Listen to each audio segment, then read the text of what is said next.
ഇടയ്ക്കിടെ എണ്ണ തേക്കൽ സുന്നത്താണ്. നമ്മളൊക്കെ എണ്ണ തേക്കാറുണ്ട്. സാധാരണ നമ്മൾ കുളിക്കുന്നതിന് മുമ്പാണ് എണ്ണ തേക്കല്, പക്ഷെ കുളിച്ചതിന് ശേഷമാണ് എണ്ണ തേക്കേണ്ടതെന്നാണ്.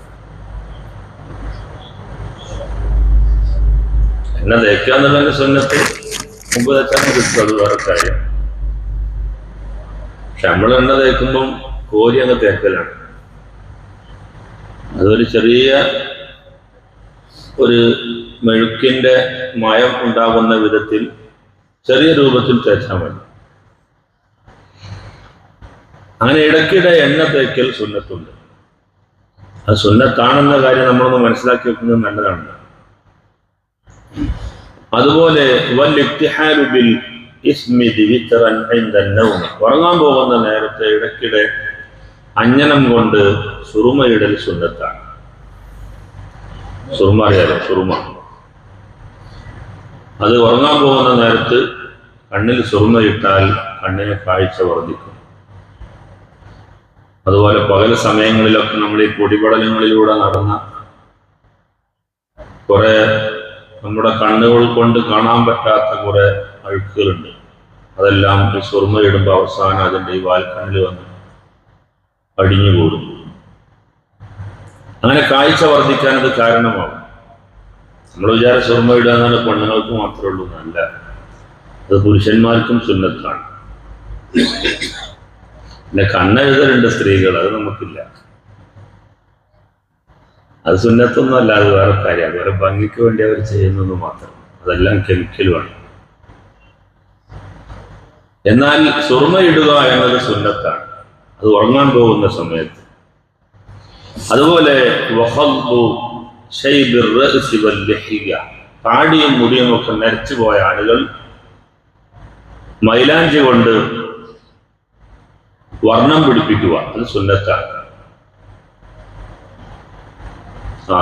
ചില ആളുകൾ കണ്ടില്ല നിങ്ങൾ, നരച്ച ചില ആളുകളെ, ചുവപ്പ് താടിയുള്ള ആളുകൾ. അവർ ബ്രിട്ടീഷുകാരൊന്നുമല്ല, മലയാളികൾ തന്നെയാണ്. അത് ചായം പിടിപ്പിച്ചതാണ്, അത് സുന്നത്ത്. നരച്ച് ഇങ്ങനെ വെള്ളി പോലത്തെ ആൾക്കാരുണ്ടാവും, താടിയൊക്കെ ഇങ്ങനെ. അവര് മൈലാഞ്ചി കൊണ്ട് വർണ്ണം തേക്കുക, അത് സുന്നത്താണ്. താടിയായാലും മുടിയായാലും സുന്നത്തുണ്ട്. കറുപ്പ് ധരിക്കാൻ പാടില്ല എന്നാണ് നിയമം. ശാഫി മദ്ഹബിലെ ബലപ്പെട്ട അഭിപ്രായം അനുസരിച്ച് ചായം പിടിപ്പിക്കൽ ഹറാമാണ്. അത് രണ്ട് സൈസുണ്ട്. വെള്ളം തട്ടുന്നതുകൊണ്ട്, വെള്ളം ചേരുന്നതുകൊണ്ട്, വെള്ളം ചേരാത്തതുകൊണ്ട്. വെള്ളം ചേരാത്ത വിധത്തിലുള്ള ഡൈ ആകുമ്പോൾ അത് വളരെ ശ്രദ്ധിക്കണം. വുളൂഇനെയും കുളിയെയും എല്ലാം ബാധിക്കും.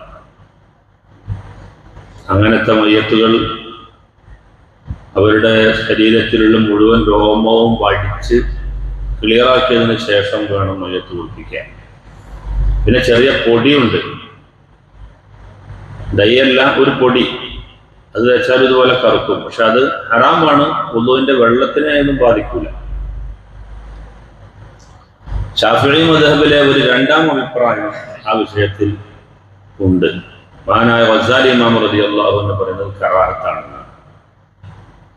അപ്പൊ നിർബന്ധമായി അത് ചെയ്യണമെന്ന് നിർബന്ധമുള്ള ആളുകളുണ്ടെങ്കിൽ അങ്ങനെ ആ ഒറ്റപ്പെട്ട അഭിപ്രായമൊക്കെ വിചാരിച്ച് പത്തോ കൊടുക്കല്ലേ, അത് വേറെ കാര്യം. എന്നാലും ഇങ്ങനെ ഒന്ന് മനസ്സിലാക്കി വെക്കുന്നത് നല്ലതായിരിക്കും. അപ്പോ താടിയും മുടിയും ഇതുപോലെ മൈലാഞ്ചി കൊണ്ട് വർണ്ണം കൊടുക്കുക, അത് സുന്നത്താണ്. അതേസമയം വിവാഹം ചെയ്ത സ്ത്രീകൾ, അവർക്കും ഇതുപോലെ സുന്നത്തുണ്ട്. അവരുടെ കൈകളിലും കാലുകളിലുമെല്ലാം മൈലാഞ്ചി കൊണ്ട് ചായം പിടിപ്പിക്കൽ സുന്നത്താണ്. വിവാഹിതയല്ലാത്ത പെൺകുട്ടികൾക്ക് കറാഹത്താണ്. നമ്മുടെ നാട്ടിലിപ്പോൾ ഏറ്റവും കൂടുതൽ വിവാഹം കഴിക്കാത്ത പെൺകുട്ടികളാണുള്ളത്. വിവാഹം കഴിച്ച പെൺകുട്ടികൾ തന്നെ മൈലാഞ്ചി ഇടുമ്പോൾ ഭർത്താക്കന്മാരുടെ സമ്മതം വേണം. ഭർത്താവിന്റെ മുമ്പിലാണല്ലോ അണിഞ്ഞൊരുങ്ങേണ്ടത് ഭാര്യ. അപ്പൊ അതിനു വേണ്ടി നല്ല ഫിഗർ കിട്ടാൻ വേണ്ടി മൈലാഞ്ചി ധരിക്കാം, ഭർത്താവിന്റെ സമ്മതത്തോടുകൂടെ. അതേസമയം ഭർത്താവില്ലാത്ത എന്ന് പറഞ്ഞാൽ കെട്ടിക്കാത്ത സ്ത്രീകൾക്ക് മൈലാഞ്ചി ധരിക്കൽ കറാഹത്താണ്. വയഹ്റുമു വിശ്റുൽ അസ്നാനി, പല്ലുകൾ രാവൽ ഹറാമാകും. ചില പല്ലുകൾ ചിലത് മറ്റു ചിലതിനേക്കാൾ ചെറുതും വലുതുമായിട്ടുള്ള പല്ലുണ്ടാവും, അത് രാഗി ക്ലിയറാക്കി ചെയ്യാൻ പാടില്ല. അങ്ങനെ രാഗൽ ഹറാമാണ്. അങ്ങനെ രാഗിയ പല്ല് പിന്നെ കുറച്ച് കഴിഞ്ഞാൽ പുളിപ്പ് തുടങ്ങും. ഈ പല്ലിന്റെ ഇനാമല് എന്ന് പറയുന്ന സാധനം ഉണ്ടല്ലോ, ഇനാമലോ അനാമലോ, ഈ ഇനാമല് പോയിട്ടുണ്ടെങ്കിൽ പിന്നെ നമ്മുടെ ഭക്ഷണത്തിനൊന്നും ഒരു ടേസ്റ്റ് ഉണ്ടാവില്ല. മാത്രമല്ല ഒരു കാറ്റ് തട്ടിയാൽ തന്നെ നമുക്ക് ഇങ്ങനെ പുളിപ്പ് തുടങ്ങും. ചുടുവെള്ളം തട്ടിയാൽ പുളിപ്പ്, അല്ലെങ്കിൽ തണുത്ത വെള്ളം തട്ടിയാൽ. നമ്മുടെ നാവിലുണ്ട് ഒരു രസപദാർത്ഥം, അതാണ് നമ്മുടെ ഭക്ഷണങ്ങളെല്ലാം ദഹിപ്പിക്കുന്നത്. നമ്മളെ കയ്യിൽ വെക്കുമ്പോൾ ഇത് പുളിയാണോ മധുരാണോ എന്ന് നമുക്ക് മനസ്സിലാവുന്നുണ്ടോ?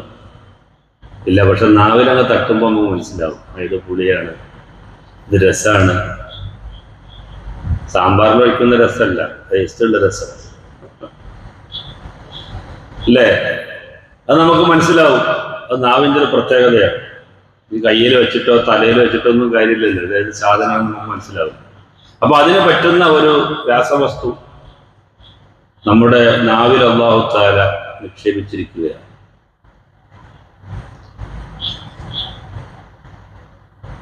അപ്പൊ പല്ല് രാവിയാൽ അതിൻ്റെ ആ ഇനാമൽ നഷ്ടപ്പെടും. അതുകൊണ്ട് പല്ല് രാവാൻ പാടില്ല, അത് ഹറാമാണ്. അപ്പൊ വസുലു ശഅരി ബിശഅരിൻ നജസിൻ, മനുഷ്യന്റെ മുടിയെ നജസായ മുടിയുമായി ബന്ധിപ്പിക്കുക, അത് ഹറാമാണ്. അല്ലെങ്കിൽ ഇനി മനുഷ്യന്റെ മുടി തന്നെ ആവട്ടെ, വേറെ ഒരാളുടെ മുടി നമുക്ക് ഫിറ്റ് ചെയ്യാം, അതും ചെയ്യാൻ പാടില്ല. അല്ലെങ്കിൽ മനുഷ്യന്റെ മുടിയുമായി നമ്മുടെ മുടിയെ ബന്ധിപ്പിക്കുക. ഇന്ന് ഒരു പുതിയ ട്രീറ്റ്മെന്റ് ഉണ്ട്. മുടിയില്ലാത്ത ആളുകൾ, കഷണ്ടി തലയന്മാരായ ആളുകൾക്കൊക്കെ മുടി നട്ടുപിടിപ്പിക്കും. അത് ഒറ്റ പ്രാവശ്യമാണ് ആ ഹറാമ് വരിക. പക്ഷെ അത് അവരുടെ കുളിയെയോ അവരുടെ നിസ്കാരത്തെയോ ഒന്നും ബാധിക്കുകയില്ല. പിന്നെ ചില ആളുകൾക്കുണ്ട് തൊപ്പി, മുടിയുടെ തൊപ്പി, അതിങ്ങനെ അവർ ധരിക്കും. ആള് കഷണ്ടിത്തലയനായിരിക്കും, പക്ഷെ ആ തൊപ്പി ഒന്ന് ധരിക്കുമ്പോൾ ആള് നല്ല ഫിഗറായി, ഷറായി. അപ്പൊ ഈ മുടി ഏത് തരത്തിലുള്ള മുടിയാണെന്ന് നമുക്ക് പറയാൻ കഴിയില്ല. മുടി ജീവനുള്ള വസ്തുക്കളിൽ നിന്ന് അറുക്കപ്പെട്ടതിന് ശേഷം വേർപിരിയുമ്പോൾ അത് ശുദ്ധിയുള്ള മുടിയാണ്. അല്ലാത്ത മുടിയാണെങ്കിൽ അത് ഹറാമായ നരസായ മുടിയാണ്. അത് ഏത് മുടിയാണെന്ന് പറയാൻ നമുക്ക് കഴിയില്ലല്ലോ. അതുകൊണ്ട് മുടിയെ മുടിയുമായി ബന്ധിപ്പിക്കുക, ഇത് ഹറാമാണെന്ന് മഹാന്മാരായ ഫഖഹാവ് പറയുന്നു.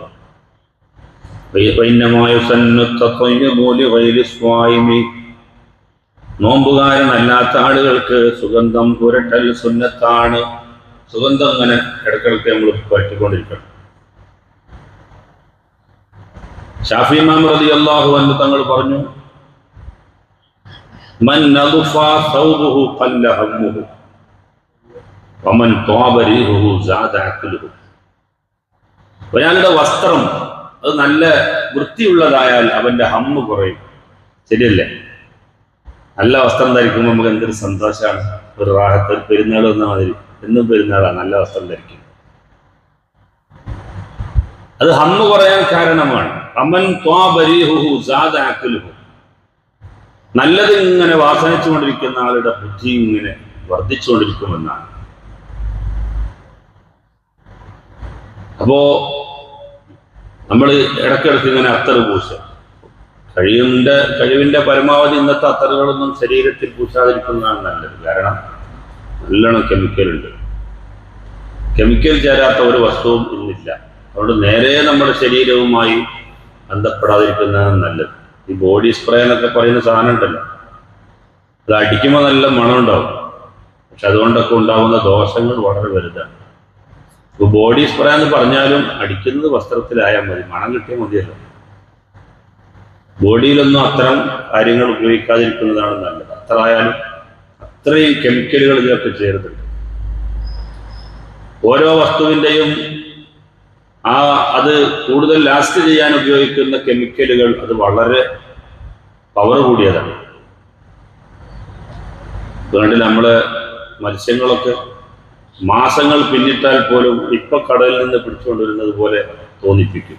അത്രയും മനുഷ്യന്റെ ബോഡി ജീർണിക്കാതിരിക്കാൻ ഉപയോഗിക്കുന്ന കെമിക്കലുകളാണ് ഇന്നത്തെ വലിയ വലിയ മത്സ്യങ്ങളുടെ നിലനിൽപ്പിന് വേണ്ടി ഉപയോഗിക്കുന്നത് എന്ന് നമ്മളൊക്കെ വായിക്കുന്നുണ്ടല്ലോ. ഇതുപോലെ എല്ലാ വസ്തുക്കളിലും ഉണ്ട്. കഷായങ്ങളിൽ കെമിക്കൽ ഉപയോഗിക്കുന്നുണ്ട്, മരുന്നുകളിൽ കെമിക്കൽ ഉപയോഗിക്കുന്നുണ്ട്, ഭക്ഷണങ്ങളിൽ കെമിക്കൽ ഉപയോഗിക്കുന്നുണ്ട്. പഴയ കാലത്തൊക്കെ ഉണ്ടായി നമ്മുടെ നാട്ടിൽ പത്തിരിയൊക്കെ ഇങ്ങനെ കവറാക്കി വരല്, ചപ്പാത്തി കവറാക്കി വരല്. ഇന്നെല്ലാ സാധനങ്ങളും കവറായിട്ട് ഇങ്ങനെ വരില്ലേ. രാവിലെ ഇതാ പാക്കിങ്ങോട് വാങ്ങിയാൽ മതി. ചൂടാക്കി തിന്നുന്നുണ്ട്, ചൂടാക്കാതെ തിന്നുന്നുണ്ട്. എത്ര ദിവസം വേണമെങ്കിലും ഭക്ഷണങ്ങൾ നമുക്ക് കിട്ടും, ഒരു പ്രശ്നവുമില്ല. അതിന്റെ കാരണം കേടാകാതിരിക്കാൻ എത്രയും കെമിക്കലുകൾ അതിൽ ഉപയോഗിക്കുന്നുണ്ട്. അപ്പൊ ഞാൻ പറഞ്ഞുകൊണ്ട് വരുന്നത്, ഈ സ്പ്രേ അതുപോലെ അത്തറുകളൊന്നും നേരെ ശരീരവുമായി ബന്ധപ്പെടുത്താതെ വസ്ത്രവുമായി നമ്മൾ ബന്ധപ്പെടുത്തി ഉപയോഗിച്ചാൽ അത് വളരെ നല്ലതാണ്. നല്ലത് ഇങ്ങനെ വാസനിക്കുന്നതിനനുസരിച്ച് നമ്മുടെ ബുദ്ധി ഇങ്ങനെ കൂടും. അപ്പോൾ വീടുകളിലൊക്കെ നല്ല ഈ എഴുതൊക്കെ പുകപ്പിക്കണം. അത് നാച്ചുറലായിട്ടുള്ള സാധനം എഴുത്. ഒതിന്റെ കൊള്ളി അറിയില്ലേ?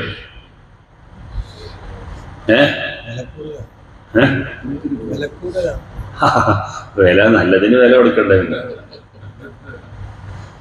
വില കുറവുണ്ടാവും. ഈ മരിച്ചോടത്ത് പിന്നെ പോയിപ്പിക്കുന്ന സാധനം ഉണ്ടല്ലോ, കുന്തിരിക്കം, സാമ്പ്രാണി.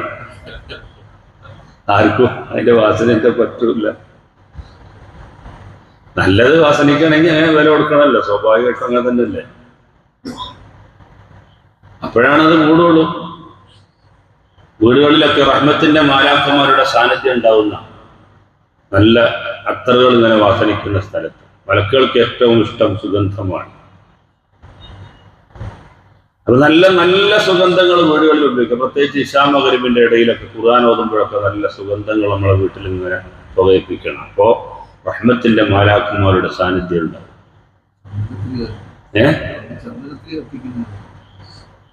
ചന്ദനത്തിരി, ചാണകത്തിരിയാണത്.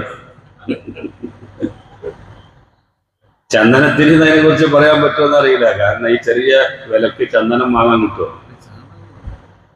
ഉറപ്പല്ലേ? എന്താ സംശയം? പിന്നെ ഒരു സ്മെല്ല്, പിന്നെ അതൊരു കാറ്റായി പുകയായി അങ്ങനെ പോകുന്നു. അതുകൊണ്ട് അത് തെറ്റാണെന്നാലും നരിസാണെന്ന് പറഞ്ഞുവിടാം. നല്ലത് വാസനിക്കാം. കൊതുക് വരാതിരിക്കാനാണെന്നാറുണ്ട്. അപ്പൊ കൊതുകുതിരിയാക്കി മാറ്റി. ഏതായിരുന്നാലും സുഗന്ധം നല്ലത് ഇങ്ങനെ മണത്തുകൊണ്ടേയിരിക്കുക. അത് നമ്മുടെ ബുദ്ധി വർദ്ധിക്കും. റഹ്മത്തിന്റെ മാലാഖമാരുടെ സാന്നിധ്യം ഉണ്ടാവും. നമ്മുടെ വീടുകളിൽ അടുക്കാട്ട് ഒരുമിച്ച് കൂട്ടി വെക്കാൻ പാടില്ല എന്ന് പറയുന്നില്ലേ? വേസ്റ്റുകൾ. അതിന്റെ കാരണം എന്താണ്? വേസ്റ്റുകൾ ഉള്ളയിടത്ത്, അഴുക്കുകൾ ഉള്ളയിടത്ത് റഹ്മത്തിന്റെ മാലാഖമാർ വരൂല. റഹ്മത്തിന്റെ മാലാഖമാര് വീട്ടിലിറങ്ങിയിട്ട് അവരിങ്ങനെ ദ്വാരക്കണം നമുക്ക് വേണ്ടി. പടച്ചോനെ, നല്ല വീട്ടുകാര്, നല്ല വൃത്തിയുണ്ട്, ഖുർആൻ ഓതുന്നുണ്ട്, ഇവർക്ക് നീ ഖൈറ് കൊടുക്കണേ പടച്ചോനെ എന്ന് പറഞ്ഞാൽ റഹ്മത്തിന്റെ മലക്കുകളുടെ ദുആയാണ് നമ്മളുടെ സമ്പത്തിന്റെ വർധനവ്. നമ്മളൊരു പാത്രം ഭക്ഷണം കഴിച്ചാൽ ആ പാത്രം കഴുകി വെച്ചാൽ ആ പാത്രങ്ങൾ ദിക്റ് ചൊല്ലുന്ന, കഴുകാതിരിക്കുന്ന പാത്രങ്ങൾ ആ വീട്ടുകാരെ ശപിക്കുന്നു. അപ്പൊ വീടുകളുടെ അന്തരീക്ഷം എപ്പോഴും വൃത്തിയാവണം. ചില വീടുകളിലേക്ക് ചെന്നാൽ തീരെ വൃത്തി ഉണ്ടാവില്ല. കുട്ടികൾ മൂത്രിച്ചിട്ടുണ്ടാവും, അതവിടെ കിടക്കുന്നുണ്ടാവും. ഭക്ഷണം കഴിച്ച പാത്രങ്ങൾ ഉണ്ടാവും, അത് ഇന്നലെ രാത്രി മുതൽ ഇന്ന് ഉച്ച വരെയുള്ളതെല്ലാം അവിടെ ഒട്ടത്തളം എന്ന് പറയില്ലേ, അതിലങ്ങനെ ഒരുമിച്ച് കൂട്ടി വെച്ചിരിക്കുകയാണ്. വേസ്റ്റുകൾ ഒരു ഭാഗത്ത്. ഭാര്യയും ഭർത്താവും ഗവൺമെന്റ് ഉദ്യോഗസ്ഥയാണ് എന്നെ പറയും വേണ്ട. ഭാര്യയും പോവും, രാവിലെ ആയ ഭർത്താവും പോവും വേറൊരു ഭാഗത്തുകൂടെ. പിന്നെ ആ വീടിന്റെ അന്തരീക്ഷം എന്താണ്? കുറെ വിറകുകളെല്ലാം കാറ് നിർത്തുന്ന സ്ഥലത്ത് തന്നെ കൊണ്ടുപോയി കൂട്ടിയിട്ടുണ്ട്. അത് തന്നെ പാമ്പും ചേരയും തേളും ഒക്കെ നമ്മൾ ശ്രദ്ധിക്കണം. വീടിൻ്റെ അന്തരീക്ഷം എപ്പോഴും ക്ലിയർ ആയിരിക്കണം. മുറ്റമൊക്കെ ഇങ്ങനെ അഴുക്കുകളില്ലാതെ, പുല്ലുകളില്ലാതെ, പോച്ചകളില്ലാതെ. അപ്പോഴാണ് ആ വീട്ടിൽ റഹ്മത്തിന്റെ മലക്കുകളുടെ സാന്നിധ്യം ഉണ്ടാവുകയുള്ളൂ. എത്ര കണ്ട് വൃത്തിയാകുന്നു അത്ര കണ്ട് നമുക്ക് റഹ്മത്ത് വർദ്ധിക്കും.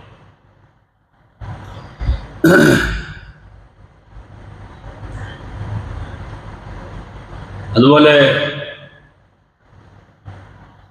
നോമ്പുകാരനായ ആള് അദ്ദേഹത്തിന് മാത്രം സുഗന്ധം പൂശാൻ പാടില്ല. അതുപോലെ മുഹരിമായ ആള്, നോമ്പുകാരന് സുഗന്ധം പൂശൽ കറാഹത്താണ്. ഹജ്ജിന് ഇഹ്റാം കെട്ടിയ ആളെ സംബന്ധിച്ചിടത്തോളം സുഗന്ധം പൂശൽ ഹറാമാണ്.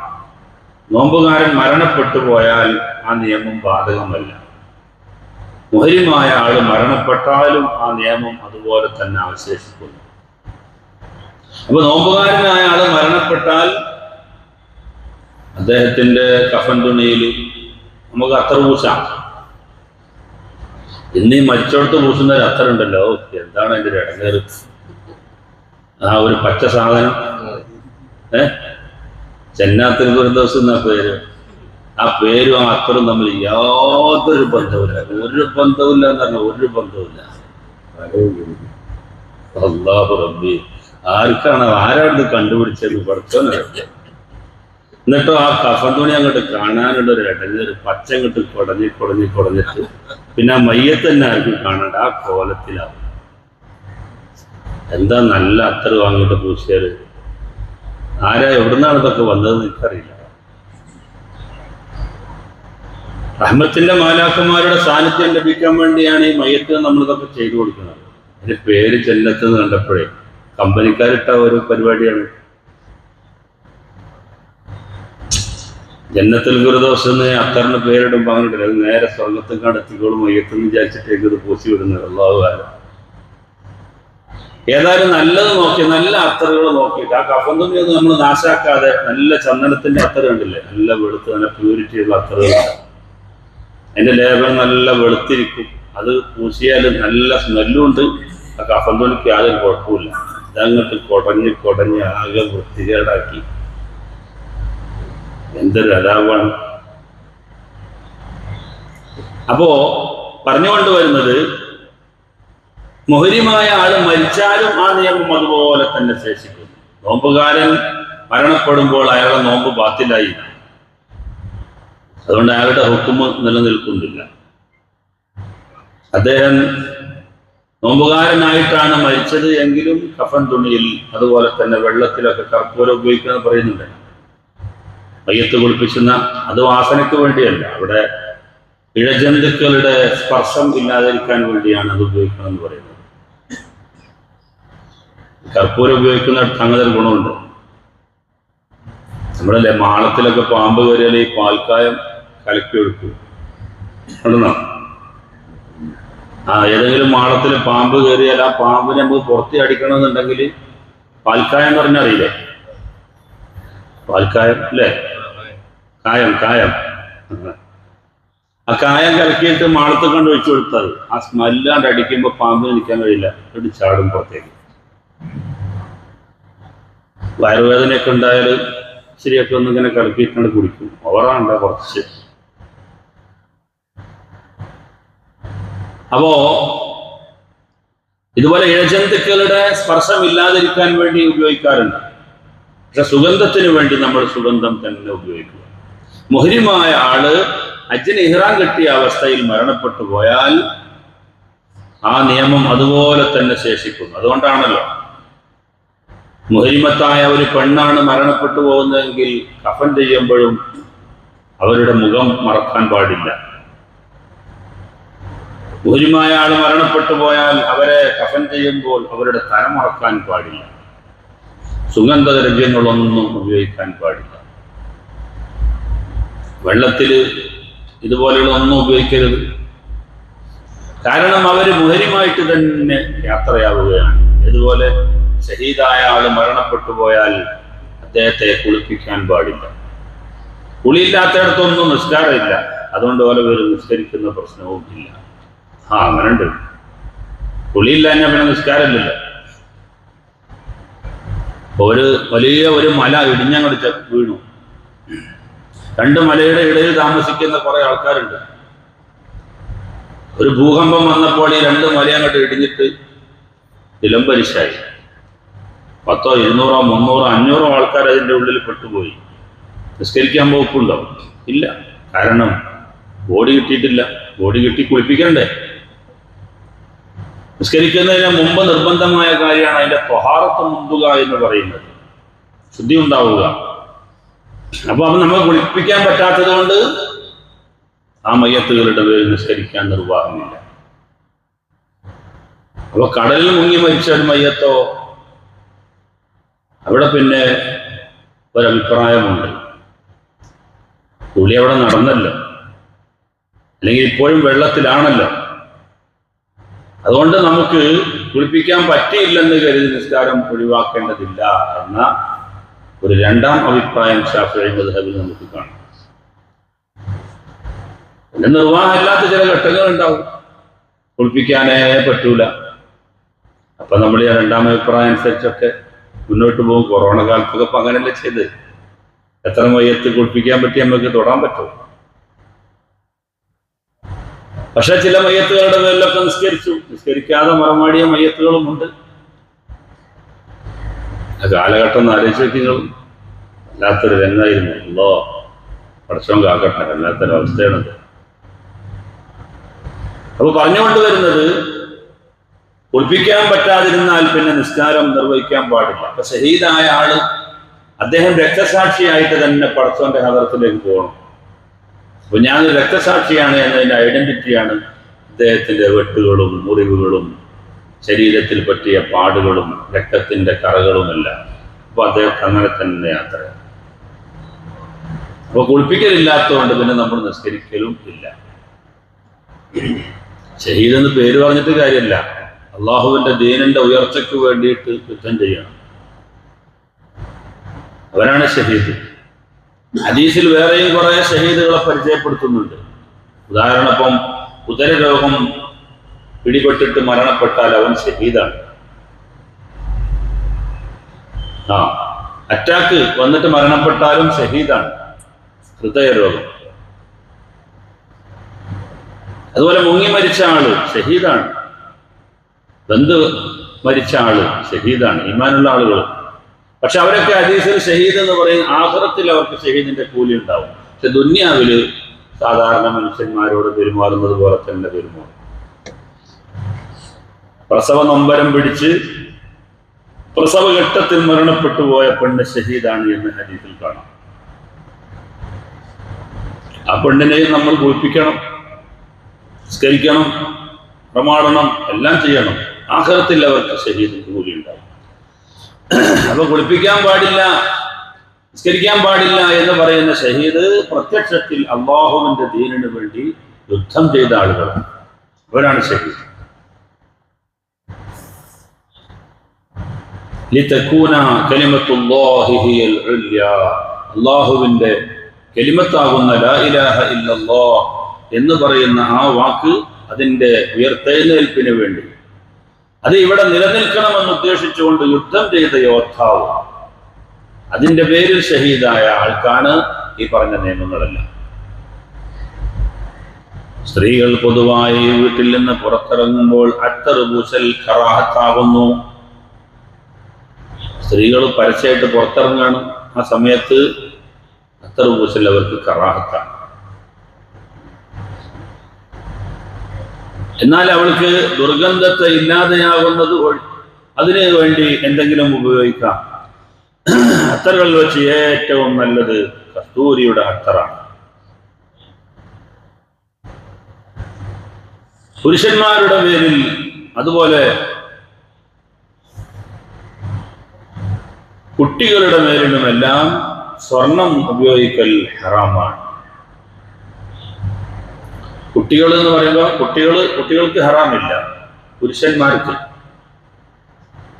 സ്ത്രീകളും കുട്ടികളും അതിൽ നിന്ന് ഒഴിവാക്കും. കുട്ടികൾ എന്ന് പറയുമ്പോൾ ഒരു 10 വയസ്സ് പ്രായമാകുന്നത് വരെയുള്ള കുട്ടികൾ, അല്ലെ? ചെറിയ കുട്ടികളൊക്കെ സ്വർണ്ണം ഇടല്ലോ, സ്വർണത്തിന്റെ മോതിരം, വള, സുന്നത്ത് കല്യാണമൊക്കെ കഴിക്കുന്ന ചെറിയ പ്രായത്തിൽ ഒരു സന്തോഷത്തിന് വേണ്ടി നമ്മളിത് വാങ്ങിച്ചു കൊടുക്കും. കുട്ടികൾക്ക് പ്രശ്നമില്ല, സ്ത്രീകൾക്കും പ്രശ്നമില്ല. അലങ്കാരത്തിന്റെ ഭാഗമായിട്ടുള്ള മൈലാഞ്ചി, വെള്ളി, സ്വർണം, പട്ട്, ഇതാണ് 4 കാര്യങ്ങൾ. ഇത് 4 പുരുഷന്മാരെ സംബന്ധിച്ചിടത്തോളം പൊതുവായി പറഞ്ഞാൽ ഹറാമാണ്. അതിൽ നിന്ന് മാറ്റി നിർത്തപ്പെട്ട ചില ഘട്ടങ്ങളുണ്ട്. ഉദാഹരണത്തിന്, യോദ്ധാവായി മാറുന്ന ഒരു വ്യക്തിക്ക് വെട്ടുതടുക്കാൻ വേണ്ടി പട്ടിന്റെ വസ്ത്രം ധരിക്കാം, അത് അനുവദനീയമാണ്. പട്ടിനൊരു പ്രത്യേകത ഉണ്ട്, ഒരു വാളുകൊണ്ട് വെട്ടുകയാണെങ്കിൽ ഉള്ളിലേക്ക് പോകില്ല, അത് നിറഞ്ഞ് ഒഴിഞ്ഞു പോകും. അതിനുവേണ്ടി യോദ്ധാവിന് പട്ട് ധരിക്കാം. ഈ ഘട്ടത്തിലല്ലാതെ ഒരിക്കലും പുരുഷന്മാര് പട്ട് ധരിക്കാൻ പാടില്ല. പട്ട് ധരിക്കാൻ പാടില്ല, പുതക്കാൻ പാടില്ല, വിരിക്കാൻ പാടില്ല, മറക്കാൻ പാടില്ല, ബെഡ്ഷീറ്റായിട്ട് പോലും ഉപയോഗിച്ചതിന്റെ മേൽ കിടക്കാൻ പാടില്ല. നല്ല മുന്തിയ ഇനം വസ്ത്രമാണ്, പക്ഷെ ഇത് അലങ്കാരത്തിന്റെ ഭാഗമാണ്. പുരുഷന്മാർ യുദ്ധത്തിന്റെ വേളയിലല്ലാതെ അത് ഉപയോഗിക്കാൻ പാടില്ല. യുദ്ധത്തിന്റെ വേളയിൽ എക്സ്ക്യൂസ് ഉള്ള ചില കാര്യങ്ങളുണ്ട്. നേരത്തെ പറഞ്ഞപ്പോ ചായം കൊടുക്കാൻ പാടില്ല, കറുപ്പ്. പക്ഷെ യോദ്ധാവായ ആളുകൾക്ക് ചായം കൊടുക്കാം, കാരണം ശത്രുവിനെ പേടിപ്പിക്കാൻ വേണ്ടി. അതൊക്കെ ചെറുപ്പക്കാരട്ടോ, എന്താണ് എന്ന് പറഞ്ഞുകൊണ്ട് നമ്മളെ കണ്ടു ഓടണം അതിനു വേണ്ടി.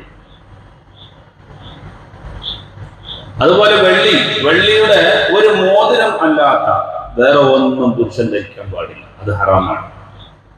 ഇന്ന് ഫ്രീക്കന്മാരായ ചെക്കന്മാരുടെ കഴുത്തിൽ വെള്ളിമാല, അതുപോലെ തന്നെ കയ്യിൽ വള, അല്ലെ, തണ്ട. ചെറിയ കുട്ടികൾ ഉപയോഗിക്കാം, അത് പ്രശ്നമില്ല. ഒരു 10 വയസ്സ് പ്രായമൊക്കെ ആവുന്നത് വരെയുള്ള കുട്ടികൾക്ക് സ്വർണവും വെള്ളിയൊക്കെ ഉപയോഗിക്കാം. അനുവദനീയമായ സമയത്ത് നമുക്കതൊക്കെ വാങ്ങിച്ചു കൊടുക്കാൻ പ്രശ്നമൊന്നുമില്ല. പക്ഷെ പുരുഷന്മാര് അത് ഉപയോഗിക്കാൻ പാടില്ല. വെള്ളിയുടെ ഒരു മോതിരം അല്ലാത്ത ഒന്നും പുരുഷൻ ഉപയോഗിക്കാൻ പാടില്ല. വെള്ളിയുടെ മോതിരം എന്ന് പറയുമ്പോൾ 2 മോതിരം പോലും ഉപയോഗിക്കാൻ പാടില്ല. അതാണ് ചില ആളുകൾ മോതിരം ഇട്ട് ഒരു വരുമ്പോൾ തന്നെ 2 മോതിരമൊക്കെ ഇടുന്ന ആൾക്കാരുണ്ട്. മക്കാമുകളിലൊക്കെ പോയ ചില ശേഷന്മാരെ കാണാം, കണ്ടില്ലേ ആള്? ഓരോ വിരലുമ്പലും മുതഞ്ഞ് വിരല് ഇല്ലാത്തതുകൊണ്ട് ഒരു വരുമ്പോൾ തന്നെ 2 മോതിരമൊക്കെ ഇട്ടുന്നത്. വെള്ളി മോതിരം 1, 2, 3 ഒക്കെ ഒരാൾക്ക് ഉണ്ടാക്കി വെക്കാൻ പറ്റും. പക്ഷെ ധരിക്കലൊന്ന് ധരിക്കുക, ഒന്ന് നാളെ ധരിക്കുക, ഒന്ന് മറ്റന്നാൾ ധരിക്കുക, അങ്ങനെയൊക്കെ മാറിയൊക്കെ ധരിക്കുക. ഒരേ സമയത്ത് ഒന്നിലധികം മോതിരം പുരുഷന്മാർ ധരിക്കാൻ പാടില്ല. വെള്ളിയുടെ ഒരു മോതിരല്ലാത്ത വേറൊന്നും പറ്റൂല. സ്വർണത്തിന്റെ കാര്യം പറയുമ്പോൾ സ്വർണത്തിന്റെ പല്ല് വേണമെങ്കിൽ പുരുഷന് ഉപയോഗിക്കാം, അത് പറയുന്നുണ്ട്. അങ്ങനെ എക്സ്ക്യൂസ് ചെയ്ത ചില കാര്യങ്ങളൊക്കെ ഉണ്ട്. പിന്നെ അവന് സ്വസ്ഥമായി കിടന്നിറങ്ങാൻ പറ്റൂല, യാത്ര പോകാൻ പറ്റൂല, അങ്ങനെയൊക്കെ വിഷയങ്ങളുണ്ട്. ആൾക്കാര് തട്ടിക്കൊണ്ടുപോകുക. അപ്പോ സ്വർണത്തിന്റെ വെള്ളിയുടെ ഒരു മോതിരം, നബി സല്ലല്ലാഹു അലൈഹി വസല്ലം തങ്ങൾക്ക് വെള്ളിയുടെ ഒരു മോതിരം ഉണ്ടായിരുന്നു. മുഹമ്മദുർ റസൂലുള്ളാഹ് എന്ന പേരുള്ള ഒരു മോതിരം, അത് അവിടുത്തെ സീല് കൂടിയായിരുന്നു. സിദ്ദീഖുൽ അക്ബർ റളിയല്ലാഹു അൻഹു, അതുപോലെ അബൂബക്കർ, ഉമർ ഇബ്നുൽ ഖത്താബ് റളിയല്ലാഹു അൻഹു, ഉസ്മാൻ ഇബ്നു അഫ്ഫാൻ, അലി ഇബ്നു അബീ ത്വാലിബ് റളിയല്ലാഹു അൻഹു, ഈ 4 സഹാബികൾക്കും വെള്ളിയുടെ മോതിരം ഉണ്ടായിരുന്നു. അത് ധരിക്കൽ സുന്നത്താണ്. ആ മോതിരത്തിന് കല്ലുള്ള മോതിരം. ചില കല്ലുകൾക്ക് പ്രത്യേകതയുണ്ട്. ചില കല്ലുകൾ ധരിച്ചാൽ നല്ല ധൈര്യം കൂടും, ചില കല്ലുകൾ ധരിച്ചാൽ കണ്ണിന് കാഴ്ച കൂടും, ചില കല്ലുകൾ ധരിച്ചാൽ സമ്പത്ത് കൂടും. അതൊക്കെ ഓരോരുത്തർക്കും അനുസൃതമായതനുസരിച്ച് കണ്ടെത്തി അത് ധരിക്കണം. അപ്പൊ അതിൻ്റെതായ ഗുണം നമുക്ക് ലഭിക്കും. നിർത്തുകയാണ്, സമയം കുറയായി. അപ്പോൾ അതുപോലെ തന്നെ മൈലാഞ്ചി നമ്മൾ പറഞ്ഞല്ലോ, പട്ട്, സ്വർണം, വെള്ളി, മൈലാഞ്ചിയിൽ നിന്ന് നേരത്തെ പറഞ്ഞതുപോലെ നിരച്ച താടിയും മുടിയുടെയും ആവശ്യത്തിന് വേണ്ടി മാത്രം മൈലാഞ്ചി ധരിക്കുക. അല്ലാത്തയിടത്ത് മൈലാഞ്ചി ധരിക്കൽ ഹറാമാണ്. പുരുഷന്മാര് പെരുന്നാൾ വരുമ്പോ ചില ആൾക്കാർ വെള്ളയുടെ നടുവിൽ മാത്രം ഇങ്ങനെ ഇച്ചിരി ധരിക്കും. പുരുഷന്മാര് മൈലാഞ്ചി ധരിക്കാൻ പാടില്ല. മൈലാഞ്ചി ധരിക്കാൻ പറ്റുന്ന വേറൊരു സമയമുണ്ട്. ചില ചൊറികൾ ഉണ്ടാവുമ്പോൾ വൈദ്യന്മാര് പറയും മൈലാഞ്ചി ഇട്ടാൽ മതി. എല്ലാ ചൊറിക്കും അല്ല, ചില ചൊറികൾക്ക് അവിടെ മൈലാഞ്ചി ഇട്ട് കൊടുത്താൽ ആ ചൊറി അങ്ങ് മാറും. നാച്ചുറലായിട്ടുള്ള ചികിത്സയാണത്. പഴയ കാലത്തൊക്കെ ഈ കുഴിനകളുള്ള ആളുകൾ മൈലാഞ്ചി ഇടുമായിരുന്നു. അങ്ങനെ ഒരു വൈദ്യന്റെ നിർദ്ദേശപ്രകാരം ചർമ്മത്തിന് ഉപയോഗത്തിന് വേണ്ടിയിട്ട്, ഗുണത്തിന് വേണ്ടി ഉപയോഗിക്കുന്നതിന് വിരോധമില്ല. അല്ലാതെ വർണ്ണം ധരിക്കുക എന്ന നിലയിൽ മൈലാഞ്ചി ഈ പറയുന്ന താടിയും മുടിയും അല്ലാത്തയിടത്ത് പുരുഷന്മാർ ഉപയോഗിക്കൽ ഹറാമാണ് എന്ന് ഓർമ്മപ്പെടുത്തുന്നു. ഇൻഷാ അല്ലാഹ് ബാക്കിയുള്ള കാര്യങ്ങളൊക്കെ നമുക്ക് പിന്നീട് പറയാം. അല്ലാഹു തൗഫീഖ് ചെയ്യുമാറാവട്ടെ.